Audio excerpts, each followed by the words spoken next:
এটাই হয়তো সাকিব আল হাসানের কামব্যাকের ধরনটা। দেয়ালে যখন পিঠ ঠেকে যাবে কিংবা ব্যাট বল আপনার হয়ে কথা বলবে না, সবাই যখন বলতে শুরু করবে ফুরিয়ে গেছেন সাকিব, ঠিক তখনই ঘুরে দাঁড়াবেন আল হাসান। আইএল টি-20তে ডেজার্ট ভাইপার্সের বিপক্ষে কি দৃষ্টিনন্দন বোলিংটাই না করলেন তিনি। 4 ওভারে মাত্র 14 রান খরচায় তুলে নিয়েছেন 2টা উইকেট। অবাক করা ব্যাপার, আগের 2 ম্যাচে সাকিব 4 ওভার বোলিং করে 47 রান বিলিয়ে থেকেছিলেন উইকেট শূন্য।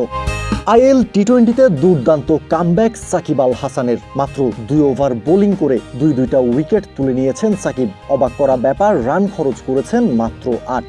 নিজের করতে আসা প্রথম ওভারের শেষ বলে ফাখার জামানকে একটা কুইকার আর্ম বলে বিট করেছেন, আর এতেই মিলেছে উইকেটের দেখা। নিজের করতে আসা দ্বিতীয় ওভারের দ্বিতীয় বলে স্যাম কারানকে আউট করে সাকিব করেছেন নিজের কামব্যাকটা।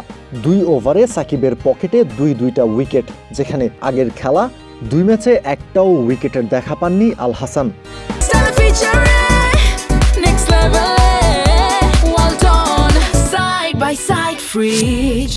আইএল টি-20তে ডেজার্ট ভাইপার্সের বিপক্ষে অবিশ্বাস্য কামব্যাক করেছেন সাকিব আল হাসান। দলটার বিপক্ষে নিজের তৃতীয় ওভার করতে এসে ভীষণ কিপ্টে সাকিব। প্রথম বলে সিঙ্গেল দিয়েছেন একটা, এরপর টানা 3টা বল ডট করেছেন জেসন রয়কে, চাপে ফেলে দিয়েছেন এই ইংলিশ ব্যাটারকে।